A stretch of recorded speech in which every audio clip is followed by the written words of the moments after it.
أعوذ بالله السميع العليم من الشيطان الرجيم بسم الله الرحمن الرحيم والصلاة والسلام على رسول الله au nom d'Allah, l'audient, l'omniscient.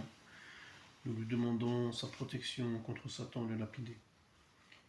Que la paix et la prière soient sur notre noble prophète Mohammed sallallahu alayhi wa sallam, Mohammed ibn Abdullah, et sur sa famille, ses compagnons et tous ceux qui le suivent jusqu'au jour de la résurrection. La louange est à Allah subhanahu wa ta'ala, maître des univers. Chers frères et sœurs en islam, nous vous saluons avec la meilleure des salutations, qui est la salutation de l'islam. Assalamu alaikum wa rahmatullahi ta'ala wa barakatuh. Nous sommes avec vous aujourd'hui, toujours au premier chapitre, à la leçon numéro 5, sur l'étude du livre de l'imam Malik, qui est le Muwatta Malik. Il a été dit que le cavalier et la distance qu'il parcourt avant le coucher du soleil en l'espace de 2 farzaq, c'est-à-dire de 2 ou 3 kilomètres, et ce avant le coucher du soleil. Et si après cela il arrive et le soleil se couche, alors la personne aura, c'est-à-dire gagné le asr. Nous voyons que ce temps de réalisation des 2 farzaq, c'est-à-dire 2 ou 3 kilomètres, est court. Mais si la personne a pu faire la prière avant que le soleil se couche, alors elle a gagné la prière du asr. Celui qui a prié durant ce temps de course, il a prié à l'heure du asr. Pour la prière du maghrib, c'est si le soleil se couche. Donc il y a ici un impératif pour faire le maghrib. C'est-à-dire que lorsque le maghrib arrive, c'est-à-dire lorsque le soleil se couche, alors nous devons prier directement le maghrib. Concernant la prière du isha, il est dit si le shafaqu disparaît, c'est-à-dire le crépuscule. Quand le soleil se couche, il y a le rouge.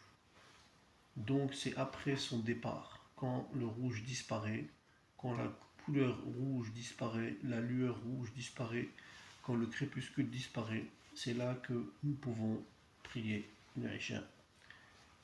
C'est-à-dire qu'après avoir prié le maghrib, quand le rouge disparaît, c'est l'heure du isha.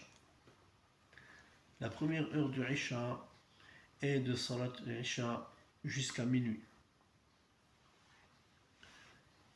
Puis, de minuit à 1h du matin, il s'agit du premier tiers, du deuxième tiers. Puis, de 1h à 2h du matin, il s'agit ici du troisième tiers. Donc nous avons 3 temps.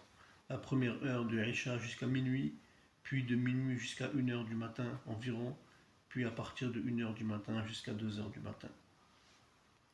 Omar ibn al-Khattab radiyallahu anhu dit, si Shafaqu s'en va jusqu'au troisième tiers de la nuit, on peut prier le Isha. Il dit aussi, celui qui dort, il ne faut pas que ses 2 yeux dorment. Et il a répété cela par 3 fois.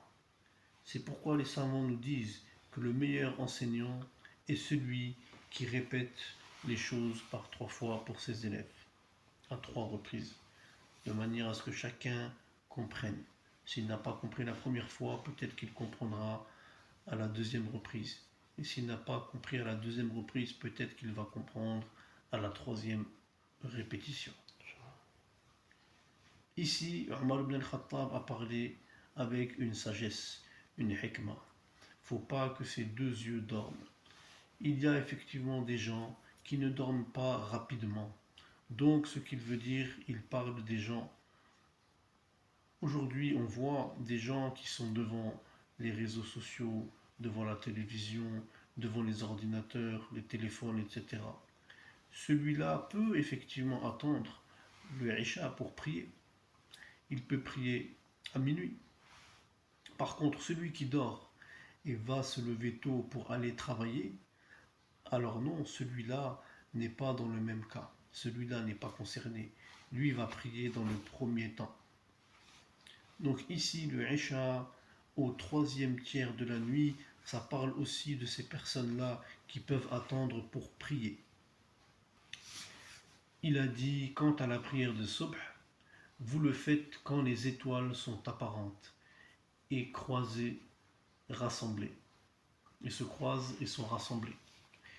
Et selon Malik, il a été relaté de son oncle Abi Suhayl ibn Malik, selon certains, de son père que Omar ibn al-Khattab a écrit à Abu Musa al-Ash'ari, radiyallahu anhu, qui était émir en expédition, c'est-à-dire responsable d'une expédition.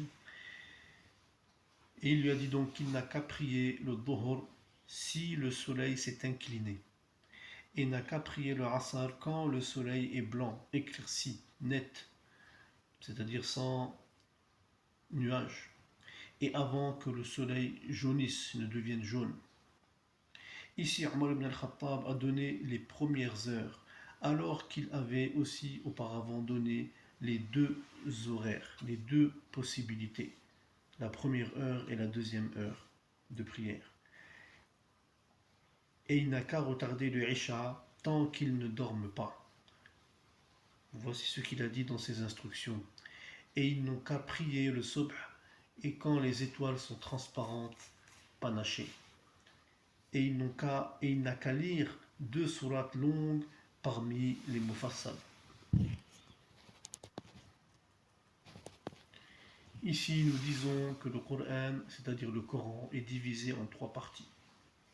Il y a les chapitres, c'est-à-dire les sourates qui sont longues, les sourates moyennes et les sourates que nous appelons Mufassaf.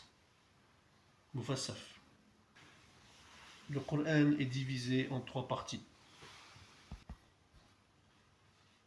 Le Coran, c'est-à-dire le Coran, est divisé en 2 parties. Nous avons les sourates longues et les Mufassal. Quant aux sourates Mufassal, ici, la partie du Coran est divisée en 3 parties. Il y a la partie 1 à partir de la sourate Qaf, ou bien selon certains savants, la sourate Hujurat. Je reprends tout là. Le Coran est divisé en 2 parties. Les sourates longues. Le Coran est divisé en 2 parties. Al-Tawilat wal-Mufassal. Donc les sourates longues et les Mufassal. Donc la première partie, les sourates longues, débutent à partir de Al-Baqarah jusque Qaf, ou bien selon certains savants, Al-Hujurat, la sourate Al-Hujurat, les chambres. Et la deuxième partie, donc Mufassal, débute à partir de Qaf, ou bien le Mufassal est divisé en 3 parties. Nous avons la première partie, Qaf ou bien Hujurat jusqu'à Al-Buruj, puis la deuxième partie que nous appelons Awsat, qui débute de Tariq jusqu'à Al-Bayyinah, et enfin la troisième partie, Al-Qisar, qui est de Zalzala jusqu'à Nas. Donc pour résumer, les sourates longues de Baqarah jusqu'à Qaf ou Hujurat, et ensuite la deuxième partie, donc qui elle est divisée en 3 parties, donc à partir de Qaf ou Hujurat jusqu'à Al-Buruj, puis Awsat, Tariq jusqu'à Al-Bayyinah, et enfin Al-Qisar, des petites, donc Zalzala jusqu'à Nas.